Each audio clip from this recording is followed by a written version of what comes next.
GTA 6 evolves over past entries in way more ways than you think, and it seems Rockstar Games decided to bring more of Red Dead Redemption 2 realism than we bargained for.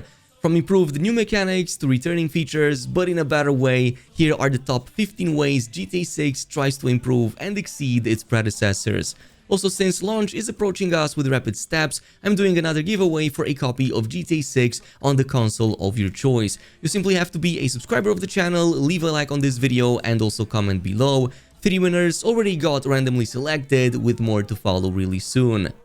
Now, starting up, I think it's pretty obvious to everyone that the dialogue system from RDR2 is making a full return. It seems to function almost exactly the same too. Holding down L2 can initiate dialogues with whoever you have in your sight, providing highly contextual, specific dialogue options based on the situation, such as asking about other characters, telling Lucia to hurry up when she's in the dressing room, or even questioning the woman with the hammers who seems to be pestering us at some point in the story.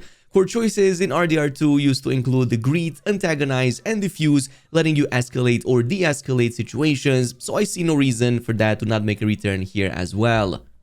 The same dialogue feature is present when interacting with pets too, including the option to either scold or pet them, which for the first time ever includes a visible reputation system that can positively or negatively affect a new pseudo-honor system. It's pretty much going to be an evolution from RDR2 in many ways. Here it's called the criminal profile, and for example, being kind to dogs is seen as a positive interaction. However, later in the gameplay, we can see both Jason and Lucia can have different criminal profiles depending on their actions until then. Between the two, at least in this gameplay video, to nobody's surprise, it seems that Lucia was the one that was a little bit more on the evil side. That's because, unlike RDR2, the criminal profile has much more contextual awareness for both big and small interactions. Being kind to creatures is one of them, but other everyday actions such as throwing out the trash are also counted, all the way to how often and how brutal you are in committing crime. It's likely a clean getaway will not be perceived quite as evil as going on a full city spree rampage.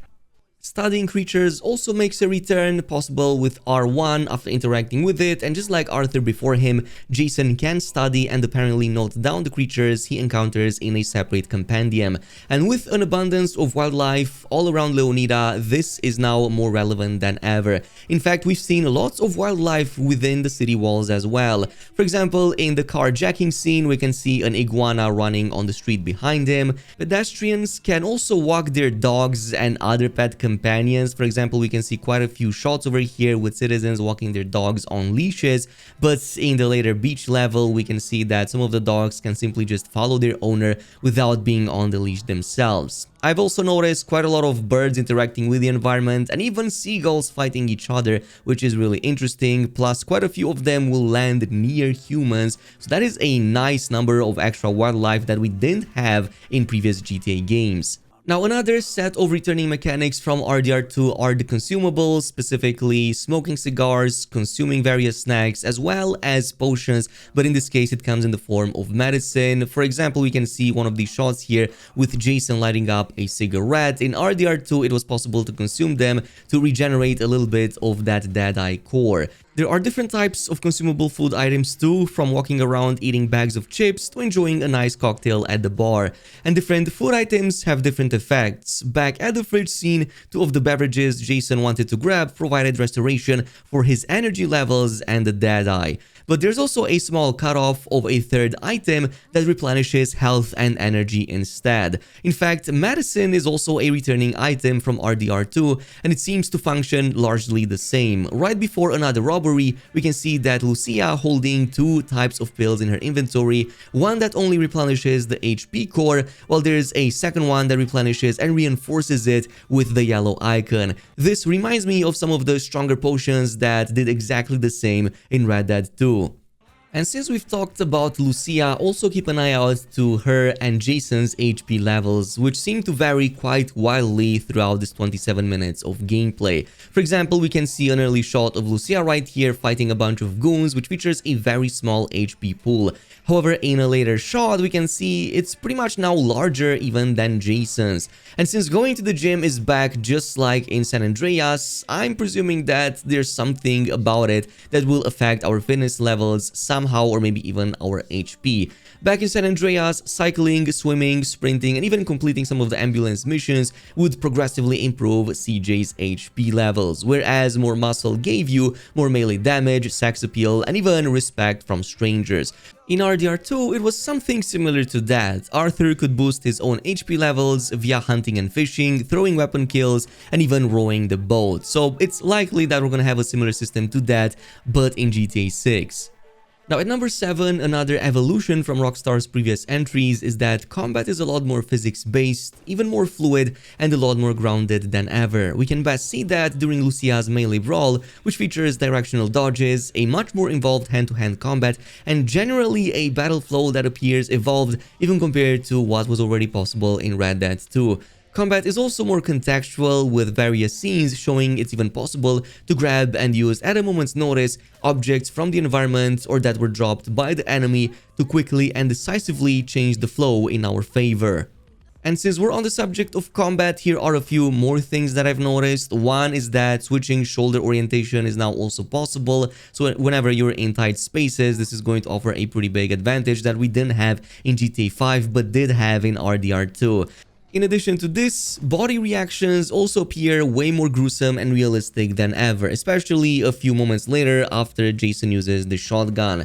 It seems there's a distinction between incapacitating shots and killing shots too, so when the aim reticle, for example, glows yellow, that means the target got incapacitated, where it pretty much won't be dead, will flail on the ground, possibly in pain, but won't fight any longer either. Full red, on the other hand, means they're pretty much on a one-way ticket to the other world.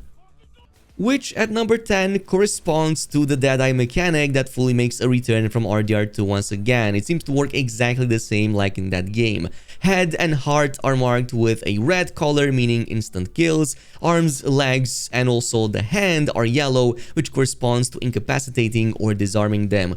Same with the kill cam, making a return from both RDR2 and Max Payne. Really glorious shots, 3D pan camera, slow time effect, and the close-up on, well, all the damage you're about to inflict. Oh, and here's an interesting tidbit. It seems that Lucia has access to the same Deadeye ability as Jason does. We can see that from the moment she tries to get down out of the car. There's a brief moment during which the UI is shown and she seems to feature exactly the same mechanic. So maybe she doesn't have any unique mechanic of her own after all, but I guess time will tell. Other returning and improved features include obstacle sliding and also the cover system. Sliding over vehicles was already possible even in 5, but compared to RDR2, there's an improved cover system now. Judging from the gameplay, it appears more dynamic than ever, with our characters moving more naturally around obstacles, unlike RDR2 where you'd really stick against surfaces. Even the clunky feel doesn't seem to be quite as prevalent here, at least from this footage, compared to the way Arthur moved around corners. So overall it seems like the best of both worlds. Next we have weapons, and it seems that named weapons are actually making a return from Red Dead Redemption 2 compared to not having them named like in GTA 5. For example, we can see two scenes over here. In one, a Moorland 850 shotgun gets picked from the ground. Moorland being, of course, a new manufacturer in the GTA/Rockstar universe. But then we also have another one later down the line, which is the Duke 556 AR. Same manufacturer from Red Dead Online as well. There's a revolver version of that made by the same manufacturer. Of course, both based on the Colt firearms. We've also got some extra information about the wanted system. Part of that criminal profiling is that it now goes even deeper and it's more visible and more modern than ever, especially since, you're going to have CCTV cameras everywhere. And as you probably saw from one of the beginning missions, camera monitors in this game, pretty much captured action in real time. So when committing a crime, the UI icons under the wanted stars each show what information law enforcement has on you at that moment, which they will use to identify you, just like in Red Dead, except now they are more visible and you know what they do and when they go away in real time, such as if there are CCTV cameras nearby to spot you, face icons for how you look, clothes for how you are dressed, duo heads if you have an accomplice, weapon if you're armed, and car if you have a getaway car. And once all of this information is available on you, then it seems that the stars turn solid, so now it's even more difficult for you to escape. That is why taking care of these icons and removing them is going to be important. For example, we've seen in the later shot that abandoning the vehicle removes the getaway car icon, not being in CCTV range, and I'm going to assume also when destroying cameras removes their sight on you. It's likely going to be important to also have a spare set of clothing after performing robberies to quickly swap to, especially in RDR2. That used to be a very good way to avoid profiling and staying out of enemy sight for a while. It seems even splitting the gang plays a role into evading that profiling. Like if you're going in with both of them in a robbery, it's good to tell one of them to just go home. But when things go wrong, managing the environment through crowd control plays a huge role too. Just like in RDR, we can threaten and intimidate clerks and security guards from reaching the panic button. In RDR2, this was done by aiming the weapon at them and then inputting the threat button, but not shooting. However, in GTA 6, even when a one-on-one standoff doesn't do it, pointing a second weapon at the same target does seem to do the job just fine. Next, we've got to talk about the evolution in attention to detail. In GTA 6, cars can activate their blinkers now when you're making a turn. While new for the franchise, it's technically quite an old feature in video games. For example, Getaway London used to do this in 2002. As long as you had the map marker to somewhere and you followed it, your car would activate the blinker just before having to take that turn, as a nice visual indicator of where to go next. I'm going to assume once again that it works the same here too.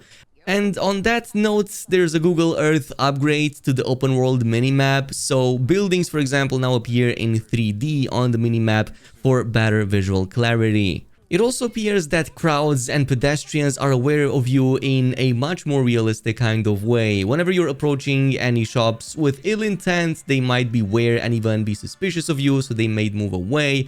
But at the same time, you will also notice that whenever you're obnoxious, like, I don't know, doing a live stream in the middle of the street, folks in the vicinity will start looking towards you and even have some comments to say. For example, we can see that everybody sitting at that restaurant in the background is looking back at the commotion, and some of them are even talking to one another and making remarks.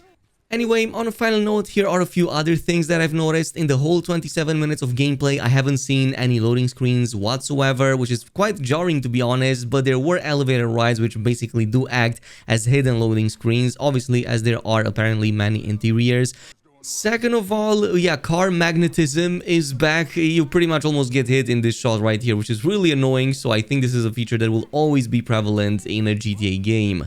Third, streets are way narrower this time around, and on top of the fact the much higher density in traffic means that you're going to get a higher level of realism, but also more difficulty when it comes to navigating, especially since many missions and objectives may require you to bring vehicles in perfect conditions. So good luck with that, especially since NPCs tend to crash into you a lot.